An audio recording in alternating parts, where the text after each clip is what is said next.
সাধারণভাবে সবাই জানেন আল্লাহ আজ্জা জাল্লা আদম আলাইহিস সালামকে সৃষ্টি করেন, এরপর তিনি আদমকে সিজদা করার জন্য ফেরেশতাদের আদেশ দান করেন। সবাই এটা মেনে নিয়েছিল, কিন্তু ইবলিস অমান্য করেছিল। এটা এই ঘটনার সহজ একটি বিবরণ। অধিকাংশ মানুষ এর সাথে পরিচিত, কিন্তু কোরআনের এমন কিছু গুরুত্বপূর্ণ বিস্তারিত বিবরণও এসেছে যা বাদ পড়ে যায় যখন আপনি ঘটনাটি নিয়ে এভাবে সংক্ষেপে চিন্তা করেন। আল্লাহ আজ্জা জাল্লা সর্বপ্রথম ঘোষণা জারি করেন, আর আমরা বুঝতে পারি সে সময় তাদের মাঝে ইবলিসও এর অন্তর্ভুক্ত ছিল। ইন্নী খালিকুম বাশারুম মিন তিন, আমি মানুষ সৃষ্টি করতে যাচ্ছি মাটি থেকে বা কাদা থেকে। আল্লাহ যখন এই ঘোষণা দিচ্ছেন তখন তিনি আদমকে সৃষ্টি করেননি। আদম আলাইহিস সালামকে এখনও সৃষ্টি করা হয়নি, কিন্তু ঘোষণা জারি করা হয়েছে যে আল্লাহ এটা করতে যাচ্ছেন। এটা হলো খালিকুম বাশারুম মিন তিন। এবং এরপর ফাইদা, আরবিতে ইদা ব্যবহৃত হয় ভবিষ্যতে ঘটতে যাচ্ছে এমন কিছু বোঝাতে। ফাইদা সাওয়াইতুহু ওয়া নাফাখতু ফীহি মির রূহি, তাকে যখন আমি ভারসাম্যপূর্ণ করে তুলব এবং তার ভিতরে আমার রূহ ফুঁকে দেব, এগুলোর কোনো কিছুই এখনো ঘটেনি, সামনে ঘটতে যাচ্ছে। এরপর তিনি বললেন ফাকাউ লাহু সাজিদিন, তখন তোমরা তার উদ্দেশ্যে সিজদাবনত হয়ে যাও। অনেক বছর আগে একজন প্রখ্যাত আলেমের সাথে আমার লাম নিয়ে আলোচনা হয়েছিল। আমি অবাক হয়েছি যে কয়েক মাস আগে তিনি আমার কথার সাথে একমত হয়েছেন। এটা নিয়ে একটু পরে কথা বলবো, কিন্তু সবার আগে আমি চাই আপনারা এই আলোচনার প্রথম অংশের প্রতি মনোনিবেশ করুন। আল্লাহ বর্ণনা করছেন তিনি আমাদের পিতাকে সৃষ্টি করতে যাচ্ছেন এবং আমাদের সৃষ্টি করার জন্য যে প্রক্রিয়া অবলম্বন করতে যাচ্ছেন তার বর্ণনাও তিনি দিয়েছেন। তিনি বলেছেন সবার আগে আমি তাকে 3 থেকে তৈরি করব। এই পৃথিবীতে আমরাই একমাত্র সৃষ্টি নই যাদের 3 থেকে সৃষ্টি করা হয়েছে। বস্তুত সকল প্রাণীকুল অথবা যত ধরনের প্রজাতি এই পৃথিবীতে বর্তমান আছে তার সবই 3 থেকে সৃষ্টি করা হয়েছে। আমাদের এবং এই গ্রহে অবশিষ্ট অন্য সকল জীবের মাঝে এটা একটা কমন উপাদান। সমগ্র প্রাণী জগৎ, সকল পোকামাকড় সবাই 3 থেকে এসেছে। আচ্ছা, বুঝলাম, কিন্তু আল্লাহ এখন যাকে সৃষ্টি করতে যাচ্ছেন তার মাঝে অতিরিক্ত কিছু ব্যাপারও আছে, আমাদের পিতার মাঝে এবং এর সাথে আমাদের মাঝেও। এই সৃষ্টিটি 3 ছাড়াও আরও কিছু, তার মাঝে পাশবিক দিকের অস্তিত্ব ছাড়াও আরও কিছু আছে। প্রসঙ্গত আমাদের এবং পশুদের মাঝে কমন কিছু ব্যাপার রয়েছে। পশু খাদ্য সন্ধান করে এবং আশ্রয় খোঁজে। আমরাও খাদ্য কেনার জন্য মুদি দোকানে যাই, আমরা রেস্টুরেন্টে যাই খাদ্যের সন্ধানে, আমরা আশ্রয় খুঁজি। মূলত এই 2টি প্রধান কারণেই আমরা পড়ালেখা শিখি, চাকরি খুঁজি বা ব্যবসা শুরু করি। দিন শেষে এগুলোর মূল প্রেরণা হলো খাদ্য এবং বাসস্থান। ফ্রিজে খাবার আছে তো? যে বাড়িতে বাস করছেন তা বসবাস করার জায়গা হিসেবে ঠিক আছে তো? বিদ্যুৎ বিল পরিশোধ করতে পারছি তো? কলে পানি আছে তো? আমি যা বলতে চাচ্ছি, খাদ্য সংগ্রহ এবং বাসস্থান নির্মাণের ক্ষেত্রে আমরা অন্যান্য প্রাণী জগতের চেয়ে অনেক বেশি দক্ষ। কিন্তু দিন শেষে এগুলো একই ধরনের মৌলিক কাজ। তারাও জন্মদান করে, তাদেরও বাচ্চা কাচ্চা আছে, তাদের প্রজাতিও জন্মান্তরে চলতে থাকে, মানব জাতিও একই কাজ করে। তো এ অর্থে জীবন চালিয়ে যাওয়ার দৃষ্টিতে আমরা আসলে প্রাণী জগৎ থেকে অতটা আলাদা কিছু নই। এবং অন্য আরও প্রজাতি যা করে, আমরা বাড়ি নির্মাণ করি, পাখি বাসা বানায়। আমরা রিজিকের সন্ধানে বাড়ি থেকে বেরিয়ে পড়ি, পাখিও তার রিজিকের সন্ধানে বাসা থেকে বেরিয়ে পড়ে। এরপর আল্লাহ আরও যোগ করেন কেন কাদামাটি থেকে নির্মিত এই সৃষ্টি পৃথিবীতে বর্তমান থাকা অন্য সকল সৃষ্টি থেকে আলাদা। ফাইদা সাওয়াইতুহু, যখন আমি তাকে সুষম করে তৈরি করব বা ভারসাম্যপূর্ণ করব, মানে কোনো কারুশিল্পকে নিখুঁত করা, ভারসাম্যপূর্ণ করা। উদাহরণস্বরূপ কেউ যদি লোহা বা কোনো ধাতু গলিয়ে জোড়া লাগায়, সে তখন নিশ্চিত করতে চায় যেন উভয় অংশ একেবারে সমানভাবে জোড়া লাগে। তার কাছে জোড়াটাকে নিখুঁতভাবে সমান করার বিভিন্ন যন্ত্র থাকে, একে বলে তাসইয়াত। তো আল্লাহ বলছেন এক ধরনের ভারসাম্য এবং পারফেকশন এই সৃষ্টির মাঝে যোগ করা হবে যা অন্য সৃষ্টির মাঝে নেই। এক সেন্সে বলতে গেলে অন্য অনেক সৃষ্টির মাঝে আমাদের চেয়েও বেশি ভারসাম্য রয়েছে। বানর এক হাত ব্যবহার করেই ঝুলে থাকতে পারে, তাদের খুব ভালো ব্যালেন্স রয়েছে। পাখিরা স্বতঃস্ফূর্তভাবে বিভিন্ন ভঙ্গিতে উঠতে পারে। তো এখানে আমাদের 2 পায়ে দাঁড়ানোর সামর্থ্যের চেয়েও বেশি কিছু নিয়ে কথা বলা হচ্ছে। আল্লাহ এখানে বলছেন মানবজাতির পরস্পর সাংঘর্ষিক বিষয়ের মাঝে ভারসাম্য রক্ষা করার সামর্থ্য থাকবে। উদাহরণস্বরূপ ব্যক্তিগত প্রয়োজন এবং পারিবারিক প্রয়োজনের মাঝে ভারসাম্য রক্ষা করার সামর্থ্য থাকবে তাদের। তারা ব্যক্তিগত দায় দায়িত্ব এবং সামাজিক দায় দায়িত্বের মাঝে ভারসাম্য রক্ষা করতে পারবে। তারা তাদের অধিকার এবং দায়িত্বের মাঝে ভারসাম্য রক্ষা করতে পারবে। আমাদের সমগ্র জীবনটাই হবে আসলে ভারসাম্যের সমষ্টি। বর্তমানে $মাল্টি-মিলিয়ন এমন সব প্রতিষ্ঠান রয়েছে যেখানে ভারসাম্য শিক্ষা দেওয়া হয়। সফল মানুষেরা, সফল ব্যবসায়ীরা, বড় বড় কর্পোরেশনের কর্মকর্তারা চাকরি জীবনের মাঝে ভারসাম্য রক্ষা করা শিখতে এসব সেমিনারে যোগ দেয়, তাই না? ব্যালেন্স অর্জন করতে। আল্লাহ বলছেন এই মানুষের এমনভাবে জীবনযাপন করার সামর্থ্য থাকবে যে জীবন হবে সব দিক থেকে সমান, ভারসাম্যপূর্ণ। আল্লাহ বর্ণনা করছেন ভারসাম্য রক্ষা করার এই গুণটি মানুষের অন্যতম একটি মহৎ গুণ হবে যা তাকে বিস্ময়কর করে তুলবে। তাহলে প্রথমত তিনি মানুষকে অন্য সব প্রাণীর মতো করে সৃষ্টি করেছেন, তারপরে এই মানুষের সবকিছুর মাঝে ভারসাম্য রক্ষা করার চমকপ্রদ এক গুণ থাকবে। এই সব কিছুর উপরে ওয়ানাফাখতু ফীহি মির রূহি। প্রসঙ্গত আরো সামনে এগিয়ে যাওয়ার পূর্বে ভারসাম্য নিয়ে আরেকটি কথা বলতে চাই। ভারসাম্য হলো আমাদের আবেগ, অনুভূতি এবং চিন্তা শক্তির মাঝে। এর মানে কি? চলুন একটু ব্যাখ্যা করি। ক্ষুধার্ত কুকুর সামনে কোনো খাবার দেখলে এর প্রতি ঝাঁপিয়ে পড়ে এবং কামড় বসিয়ে দেয়। সে ফলাফল নিয়ে চিন্তা ভাবনা করে না। এখানে আছে শুধু অন্তরের ইচ্ছা, আর কিছু না। কিন্তু মানুষ লোভনীয় কিছু একটার দিকে তাকিয়ে বলতে পারে, না এটা অবৈধ, না ওইটা হারাম, না এটা করা যাবে না। তার বিবেক বুদ্ধির কর্মতৎপর হয়ে ওঠে। সে ফলাফলের কথা ভেবে থেমে যেতে পারে, ইতিমধ্যে দেরি করে ফেলেছেন, এখন আবার রাস্তায় লাল বাতি। এমন সময়ও ভারসাম্য রক্ষা করার সামর্থ্য আপনার আছে। তাড়াতাড়ি অফিসে যাওয়ার আগ্রহ যেমন আছে, ঠিক তেমনি আইন মেনে চলার বুঝও আপনার আছে। আমরা আমাদের চিন্তা এবং আবেগের মাঝে ভারসাম্য রক্ষা করে চলতে পারি, অন্য সৃষ্টির মতো নয় যারা কোনো একটা আবেগ জাগ্রত হলেই তা পূর্ণ করার জন্য ঝাঁপিয়ে পড়ে, প্রতিক্রিয়া দেখায়। কিন্তু আমরা ফলাফল নিয়ে ভাবতে পারি, দীর্ঘমেয়াদী চিন্তা করতে পারি, আমরা নিজেদের থামিয়ে দিতে পারি, ভারসাম্য রক্ষা করে চলতে পারি। কোরআনে আমাদের বুদ্ধির নামও ঠিক এভাবে এসেছে, আল হিজর, আন্নুহা। আমাদের বুদ্ধির বর্ণনা দিতে এই শব্দগুলো ব্যবহার করা হয়েছে। হিজর মানে শিলা, পাথর, কারণ পাথর সামনে এগিয়ে যাওয়ার ক্ষেত্রে বাধা তৈরি করে। আর নুহা মানে প্রতিনিষেধ, কারণ আমাদের বুদ্ধি আমাদেরকে বোকার মতো কিছু করতে বাধা দান করে, এটি প্রতিবন্ধকতা সৃষ্টি করে। কখনো কখনো আমি আপনি অতিরিক্ত আবেগতাড়িত হয়ে বোকার মতো কোনো সিদ্ধান্ত নিয়ে ফেলি, বা আমরা এমন কিছু বলে ফেলি যা আমাদের বলা উচিত না, বা এমন কিছু করে ফেলি যা করা উচিত না। আমরা আমাদের আবেগকে ভারসাম্যহীন হতে দিয়েছি। আল্লাহ আজ্জা জাল্লা এখানে বলছেন, এমন সব মুহূর্তে ভারসাম্য রক্ষা করার বিস্ময়কর সামর্থ্য মানুষের থাকবে। এরপর তিনি বলেন, ওয়ানাফাখতু ফীহি মির রূহি, আর তার ভিতরে আমার রূহ ফুঁকে দিব।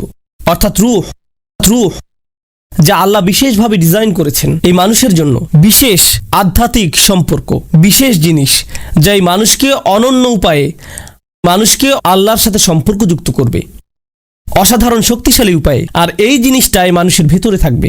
তো এই রূহ মানুষের ভেতরে থাকবে, অন্যান্য প্রজাতি বা প্রাণীর মতো নয়। বিশেষ ধরনের এক আধ্যাত্মিক আলো মানুষের ভিতরে থাকবে। সুতরাং মানুষকে সৃষ্টি করা হয়েছে তিনটি জিনিসের সমন্বয়ে। তাকে মাটি থেকে তৈরি করা হয়েছে, তাকে ভারসাম্য সহ তৈরি করা হয়েছে, এবং তাকে রূহ দিয়ে সৃষ্টি করা হয়েছে। তিনটি উপাদান আল্লাহ বর্ণনা করেছেন এই আয়াতে। আর তিনি ফেরেশতাদের এগুলো জানিয়ে দিয়েছেন যে এই তিনটি অংশ মানুষকে বিস্ময়কর করে তুলবে। লাহু সাজিদিন, তখন তোমরা সিজদাবনত হয়ে যাও। আল কোরআনে যদি সিজদার উল্লেখ নিয়ে অধ্যয়ন করেন, সমগ্র কোরআনে যদি অনুসন্ধান চালান যে কোথায় আল্লাহ সিজদা নিয়ে কথা বলেছেন, সিজদা নিয়ে কথা বলেছেন তখন যখন বিস্ময়কর কিছু ঘটে, যখন কোনো মিরাকল ঘটে, যখন জাদুকরেরা দেখলো যে মুসা আলাইহিস সালামের লাঠি সাপে পরিণত হয়ে গেল এবং খেয়ে ফেললো। মা ইয়াফিকুন, তারা যা কিছু বানিয়েছিল তার সব কিছু তারা নিজেদের আর থামিয়ে রাখতে পারেনি, তারা সিজদায় অবনত হয়ে গেল। যখন খ্রিস্টানরা রাসূল সাল্লাল্লাহু আলাইহি সাল্লামের সাথে সাক্ষাৎ করতে এলো, তারা কোরআনের তিলাওয়াত শুনলো। তারা আয়ুনুহুম তাফিদু মিনাদ দামঈ, তুমি দেখবে তাদের চোখ অশ্রুতে ভেসে যাচ্ছে। ইয়াখরুনা লিল আযকানি সুজদা, তখন তারা সিজদায় লুটিয়ে পড়ে, কারণ তারা কোরআনের অলৌকিকতায় এতটাই অভিভূত হয়ে পড়েছিল। রাসূল সাল্লাল্লাহু আলাইহি সাল্লামের সিরাতে একটি ঘটনা আছে। কাফিররা শুনছিল, তারা কোরআনে বিশ্বাস করে না, তবুও তারা শুনছিল।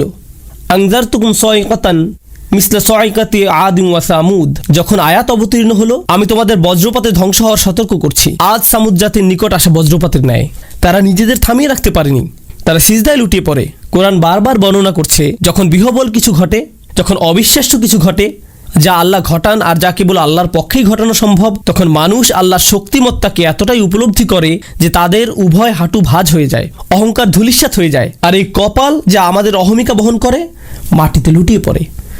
ঐতিহাসিকভাবে সকল সংস্কৃতিতে এই কপাল হলো দাম্ভিকতার জায়গা। এজন্য রাজারা কপালে মুকুট পরেন, কবজিতে না। এখনকার সময় অবশ্য মানুষ উচ্চ স্ট্যাটাসের চিহ্ন হিসেবে হাতে দামি ঘড়ি পরে, কিন্তু ঐতিহাসিকভাবে সকল সংস্কৃতিতে অহংকার প্রকাশের স্থান কোনটি? কপাল। যা কপালে পরা হয়, পাগড়ি কপালে পরা হয়, মুকুট কপালে পরা হয়, এর মাধ্যমে আপনার পদমর্যাদা প্রকাশ পায়। আজকের দুনিয়াতেও এমন কিছু দেশ আছে যেখানে নির্দিষ্ট ধরনের পাগড়ি আছে যেটা শুধু স্থানীয়দের জন্য নির্ধারিত। আপনি যদি পরেন, ঝামেলায় পড়ে যাবেন। আপনি অন্য রঙেরটা পরতে পারবেন, কিন্তু তাদের রঙেরটা পরতে পারবেন না, এটা তাদের রং। এই কপাল আমাদের গৌরব প্রকাশের স্থান, আমাদের সামাজিক পদমর্যাদা প্রদর্শনের স্থান।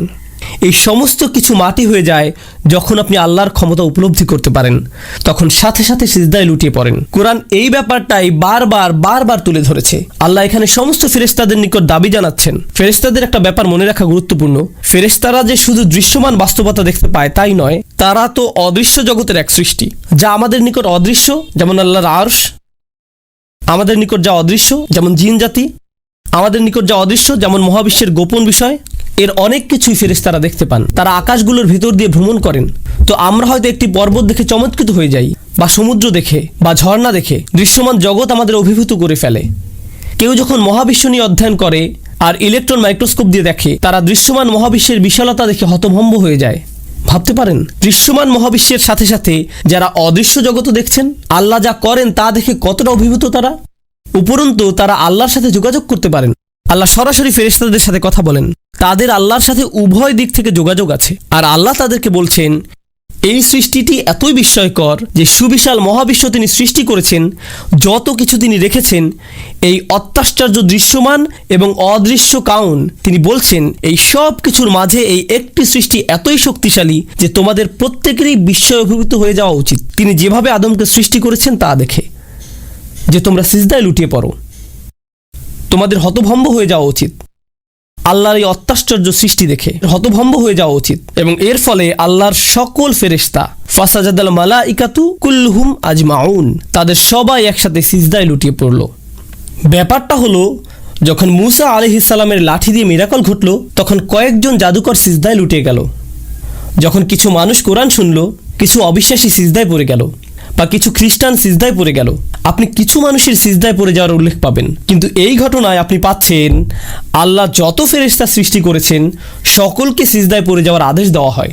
কি বিশাল এক মিরাকল, কি বিস্ময়কর এক ব্যাপার ছিল আদম আলাইহিস সালামের সৃষ্টি।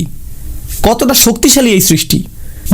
যদি এটা নিয়ে গভীরভাবে ভেবে দেখেন, আবার বলছি, আদম আলাইহিস সালামকে এখনো সৃষ্টি করা হয়নি। এটা ছিল শুধু ঘোষণা। কেন তোমরা এতটা অবাক হয়ে পড়বে? কেন তোমরা এতটা বিস্ময়াভিভূত হয়ে পড়বে? কোন কারণে এই সিজদা? কেন তারা তাদের চেহারা নত করে দিবে? ঠিক এই তিনটা জিনিসের কারণে।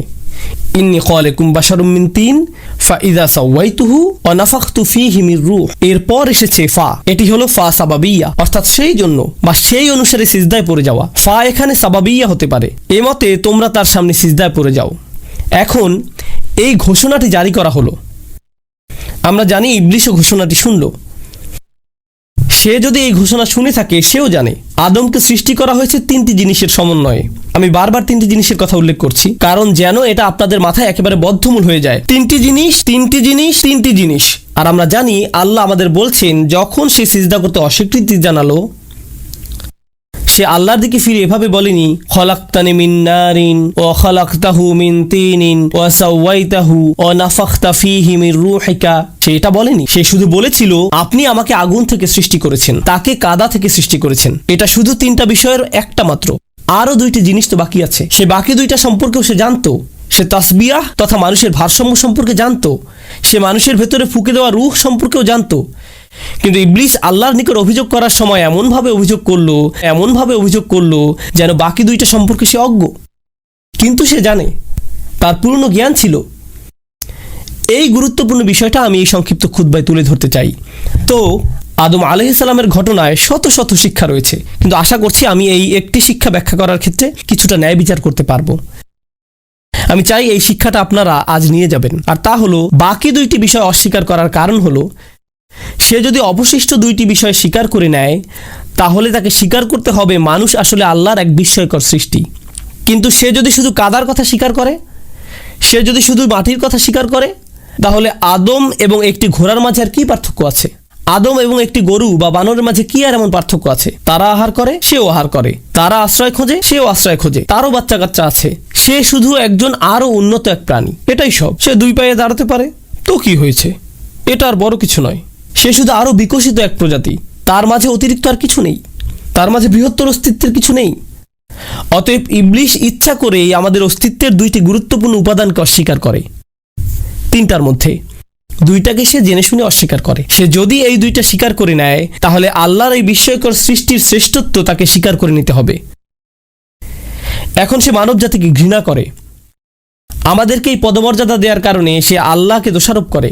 আল্লাহকে দোষারোপ করে। সে শপথ করে যে শুধু আদম আলাইহিসসালামকেই সে ব্যর্থ দেখতে চায় না, কারণ যদি তুমি আদমকে ঘৃণা করো আর আদমকে তুমি জান্নাত থেকে বিতাড়িত করতে পেরেছো, তখন তো তার এমন হওয়ার কথা, যাক আমি এখন ভালো ফিল করছি, আমার এখন ভালো লাগছে। কিন্তু না, সে ফোন দিয়ে আটলো, এখন আমি আদমের সন্তানদের ধরবো, আমি তার পরিবারকে ধরবো, এরপর পরবর্তী প্রজন্মগুলোকে। সে এভাবে বারবার বারবার বারবার মানব জাতিকে ধ্বংস করতে লাগলো। তবুও তার অন্তরে প্রতিশোধের আগুন একটুও কমেনি। প্রতিশোধ নেয়ার পরেও তার সন্তুষ্টি আসেনি, বা ধ্বংস করার পরেও তার অন্তর শান্ত হয়নি। তো এখন ব্যাপারটা হলো, কিভাবে সে মানব জাতিকে ধ্বংস করে? সে আমাদের ধ্বংস করতে অনেক কিছু করে। তার কর্মপদ্ধতির মাঝে অন্যতম একটি হলো, এখন আমি আমার খুতবার মূল বিষয়বস্তু নিয়ে কথা বলতে যাচ্ছি। এই প্যাসেজ থেকে যে জিনিসটা আমরা শিখতে পারি, যে কোরআনের এই আয়াতগুলো থেকে, তা হলো ইবলিস চায়নি মানুষ কোনোদিন মূল্যবান কিছু হিসেবে স্বীকৃতি পাক। তার সবচেয়ে বড় সফলতা, তার সবচেয়ে মহান সফলতাগুলোর একটি হলো, সে যদি আমাদের বোঝাতে সক্ষম হয় আসলে আমাদের কোনো দাম নেই, স্বমূল্য তথা নিজেকে দাম দেয়া, মানুষ হিসেবে নিজেকে সম্মান দেয়া আজকের দুনিয়ার অন্যতম একটি বড় সংকট। সমাজবিজ্ঞানের জগৎ, মনোবিজ্ঞানের জগৎ এবং সমগ্র দুনিয়ার পরিবারগুলো আজ এমন মানুষদের নিয়ে মহা সংকটে আছে, যারা নিজের মাঝে কোনো মূল্য খুঁজে পায় না। আসলেই আমাদের কোনো দাম নেই। আগে আমার একটা চাকরি ছিল, এখন আমি অবসরে, কেউ আমার অভিমতের কোনো মূল্য দেয় না, আমার কোনো দাম নেই, আমি সারাদিন বাসায় বসে থাকি, আমার ছেলে চাকরি করে, আমার মেয়ে কলেজে পড়ে, আমি পুরোই মূল্যহীন, আমি এখন সবার বোঝা। এভাবে একজন বৃদ্ধ বাসায় বসে বসে নিজেকে মূল্যহীন ভাবতে থাকে। আমার এখন মসজিদ আর বাসায় আসা যাওয়া ছাড়া কোনো কাজ নেই। নিজের ভিতরে এক ধরনের স্বমূল্যের অভাব সবসময় আমার ভিতরে কাজ করে। যদি মরে যেতাম কতই না ভালো হতো। তার মাথায় এই চিন্তাগুলো সবসময় ঘুরপাক খেতে থাকে, মুখ ফুটে বলে না, এমনকি কখনো কখনো বলে ফেলে। একজন যুবক ছেলেও সে বলে, আমার ভাই ভার্সিটি থেকে অনার্স মাস্টার্স শেষ করেছে, আমার চাচাতো ভাই বড় চাকরি করে, সবাই জীবনে উন্নতি করেছে, অমুকে বিয়ে করেছে, আর আমাকে দেখো, আমার কিছুই নেই, আমি এগুলোর কিছুই অর্জন করতে পারিনি। আমি জীবনে অনেক সময় নষ্ট করেছি, আমার এটা করা উচিত ছিল, ওটা করা উচিত ছিল, সবাই বলছে আমি জীবনে পরাজিত, আমি তো সত্যিই পরাজিত।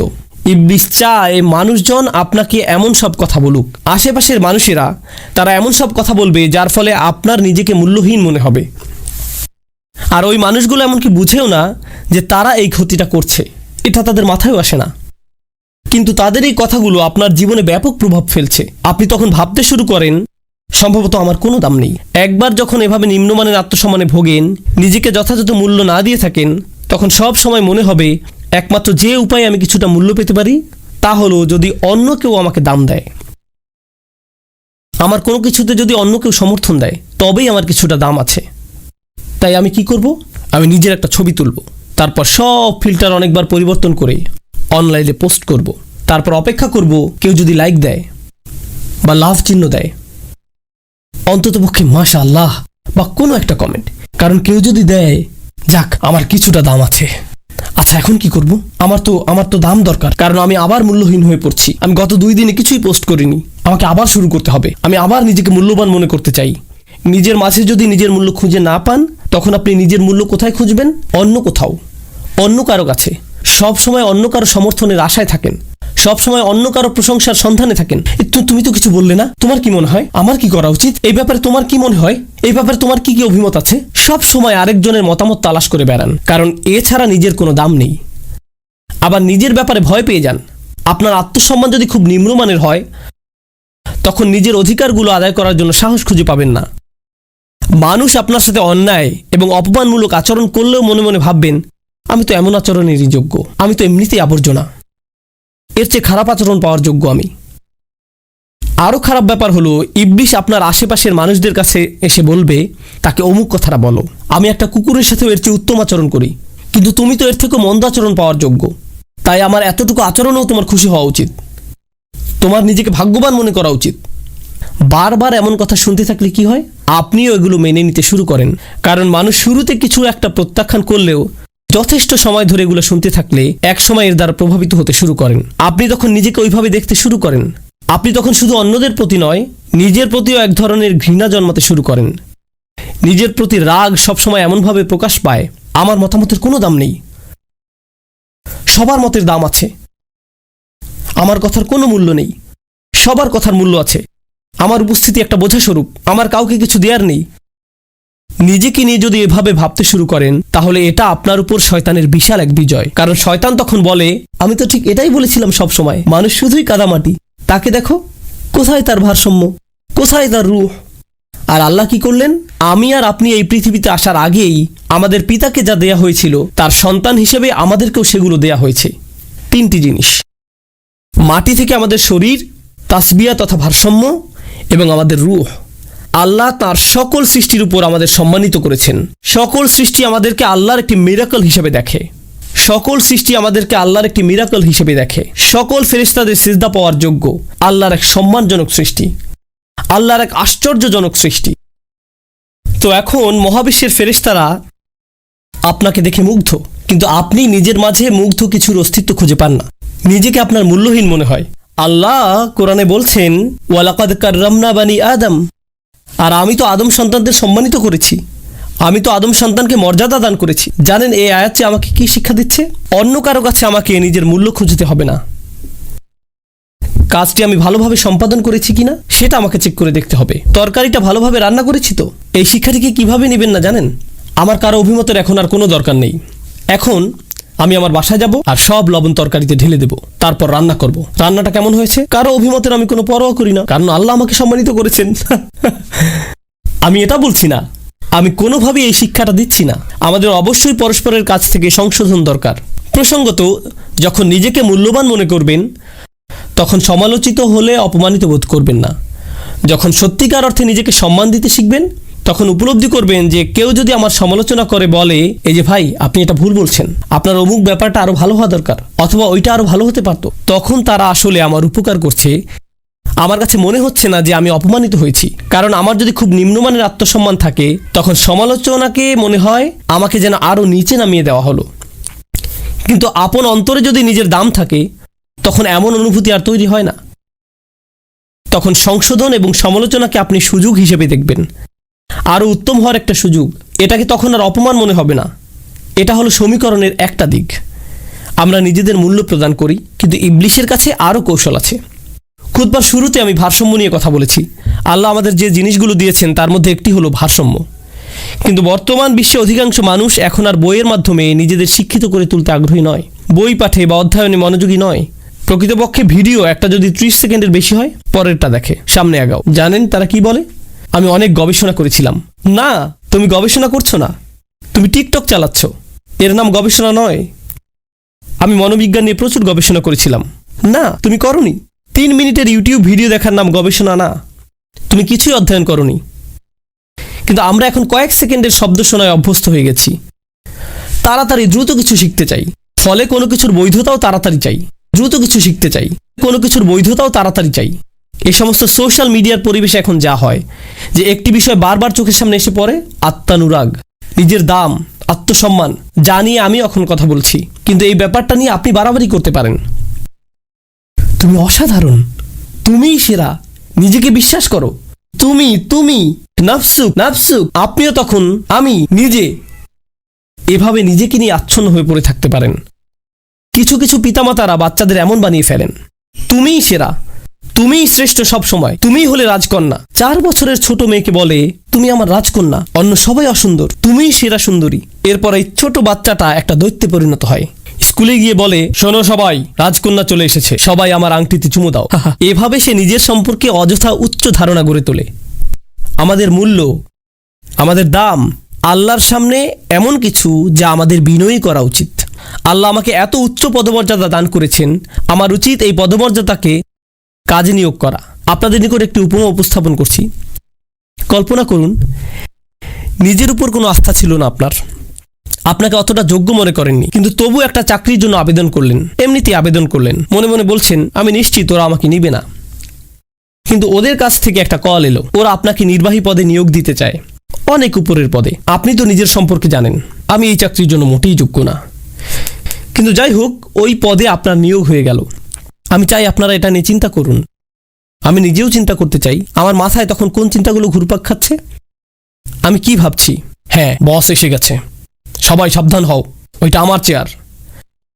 নাকি ভাবছেন, আমাকে এত বড় এক পদ দেওয়া হলো, নিজের ভালো চাইলেই তাদের প্রত্যাশা অনুযায়ী আমার কাজ করা উচিত। ব্যাপারগুলো দ্রুত বুঝে নেওয়া উচিত, নিজেকে দ্রুত খাপ খাইয়ে নেওয়া উচিত। যে দায়িত্ব আমাকে দেওয়া হয়েছে একে সম্মান জানানো উচিত, যেন আমি নিজের যোগ্যতা তাদের দেখাতে পারি। অতএব প্রথমে আপনাকে পদমর্যাদা দেওয়া হয়েছে, এমনকি নিজের যোগ্যতার প্রমাণ দেওয়ার আগেই বিশুদ্ধ দৃষ্টিভঙ্গি হবে আমাকে তাদের প্রত্যাশা অনুযায়ী কাজ করতে হবে। ভালো লাগুক বা না লাগুক, আমার জন্য উত্তম হবে কাজে নেমে পড়া। বুঝতে পারছেন? এর উল্টোটা হবে, নিজের যোগ্যতার প্রমাণ না দিয়েই কেউ যদি পদটি পেয়ে যায়, এরপর বলে এখন কি আর কিছু করতে হবে, আমি তো পদটা ইতিমধ্যে পেয়েই গেছি। এখন আমি এমন সবার দিকে নিচু দৃষ্টিতে তাকাতে পারি যারা এই পদ পায়নি। ওরা যেমন বলে আসলটা বানানোর আগ পর্যন্ত নকলটা দিয়ে চালাও। এটা তো আর এভাবে কাজ করে না, এটা মূলত দাম্ভিকতা সুলভ আচরণ। তো একদিকে আমরা নিজেদের মূল্য প্রদান করি, আল্লাহ আমাদের যে সম্ভাবনা দান করেছেন আমাদের মূলত সেই সম্ভাবনাকে মূল্য দেওয়ার কথা। চেষ্টা সাধনা চালানোর যে সামর্থ্য আল্লাহ আমাদের দান করেছেন মূলত তাকে আমাদের মূল্য দেওয়ার কথা, পার্থিব উপায় উপকরণ নয়। উপায় উপকরণ তো আল্লাহ যে কাউকে দিতে পারেন, আর এই জিনিসগুলো আসবে যাবে। একমাত্র যে ব্যাপারটার মূল্য আল্লাহর কাছে আছে এবং আমাদের কাছে থাকা উচিত তা হলো আমাদের প্রচেষ্টাগুলো। ওয়া আল্লাইসা লিল ইনসানি ইল্লা মা সাআ। শেষ বিচারের দিন মানুষের কাছে মূল্যবান কিছুই থাকবে না শুধু তাদের প্রচেষ্টাগুলো ছাড়া, একমাত্র এটাই। এজন্য ভারসাম্য স্থাপন করতে হবে আত্মবিশ্বাস এবং বিনম্রতার মাঝে, কারণ নিজেকে অতিরিক্ত মূল্যবান মনে করলে তা দাম্ভিকতায় পরিণত হতে পারে, আর অতিরিক্ত বিনম্র হলে ভাবতে শুরু করবেন আমি কেউ না, কিছুই না। আপনাদের এমন একটি উদাহরণ দিচ্ছি যেটা আমি ইসলামী পরিমণ্ডলে দেখেছি। অনেক বছর আগে আমি একটি ভার্সিটিতে গিয়েছিলাম, সেখানে প্রায় কোনো মুসলমান ছিল না। 5-6 জন মুসলিম যুবক ছাত্র উপস্থিত হলো। ধরুন 100 মাইলের মধ্যে কোনো মসজিদ ছিল না, এজন্য তাদের নিজেদেরকে জুমার নামাজের আয়োজন করতে হয়েছিল। এই 5 জন তরুণকে, তাদের মাঝে একজন ছিল হাফেজে কোরআন। স্পষ্টত তার উপরে দায়িত্ব এসে পড়লো প্রস্তুতি নেওয়ার, কিছু শেখা যেন খুতবা দিতে পারে এবং নামাজের ইমামতি করার, কিন্তু সে করবে না, সে রাজি হলো না। জিজ্ঞেস করা হলো কেন তুমি খুতবা দিতে চাও না? ভাই আমি কিছুই জানি না, আমি শুধু একজন ফকির, আমি জানি আল্লাহর সামনে আমি খুবই মূল্যহীন, আমি কিভাবে মিম্বারে দাঁড়াবো যেভাবে রাসূলুল্লাহ সাল্লাল্লাহু আলাইহি ওয়াসাল্লাম দাঁড়াতেন, কারণ আমি জানি আমি এমনকি ওলামাদের পায়ের ধুলোর সমানও নই। এভাবে সে বিনম্রতা নিয়ে বিশাল এক বক্তব্য দেওয়া শুরু করলো। কিভাবে না না না, আমি কিছুই না, আমার দাম নেই, আমি একটা অপদার্থ। আমি বললাম আমি জানি তুমি একটা অপদার্থ, কিন্তু তবুও ব্যাপারটা হলো তুমি যদি এটা না করো, এই ছেলে ইংরেজিতে নামাজের ইমামতি শুরু করবে, সে হাত তুলে বলবে গড ইজ গ্রেট, এরপর সে এইভাবে পড়াবে। তাই তোমাকে এগিয়ে আসতে হবে ভাই। তুমি এমন একটা পরিস্থিতিতে পড়ে গেছো এর সাথে অহংকারের কোনো সম্পর্ক নেই। তুমি আত্মবিশ্বাসের প্রয়োজন আর অহংকারের মাঝে একটা তালগোল পাকিয়ে ফেলেছো। এখন আত্মবিশ্বাস প্রদর্শনের সময়, কিন্তু অতিরিক্ত আত্মবিশ্বাস আবার সমস্যা তৈরি করবে। মনে করুন সে খুতবা দেওয়া শুরু করলো, আর কেউ এসে বলল ভাই এ সপ্তাহে একজন আলেম খুতবা দিবেন। সে তখন উনি কেন আমার স্থান দখল করে নিচ্ছেন, আমি খুতবা দিতে ভালোবাসি, ওনাকে কেন আমার জায়গা দিতে হবে, তাকে কি শনিবারে খুতবা দিতে বলতে পারো না? আমি জানি না বিকল্প আছে কিনা, কারণ আমি প্রধান স্টেজে থাকতে থাকতে অভ্যস্ত হয়ে গেছি। এটা হলো অহংকার। অতএব একদিকে আছে আত্মবিশ্বাস, অন্যদিকে আছে বিনম্রতা। এ দুটোর মাঝে ভারসাম্য প্রতিষ্ঠিত হতে হবে। আল্লাহ আজ্জা জাল্লাহ ঠিক এটাই বর্ণনা করেছেন যে মানুষের বিস্ময়কর গুণগুলোর মাঝে এটা হবে অন্যতম। আল্লাহ আমাদের ভেতরে এটা স্থাপন করে দিয়েছেন। একদিকে আছে আধ্যাত্মিক জগৎ, অন্যদিকে আছে বস্তুগত জগৎ। একদিকে আছে আত্মবিশ্বাস, অন্যদিকে আছে বিনম্রতা। উভয়ের মাঝে আছে তাসবিয়া। সব সময় এক প্রান্তে আল্লাহ উল্লেখ করছেন কাদামাটির কথা, আর অন্য প্রান্তে রূহের কথা।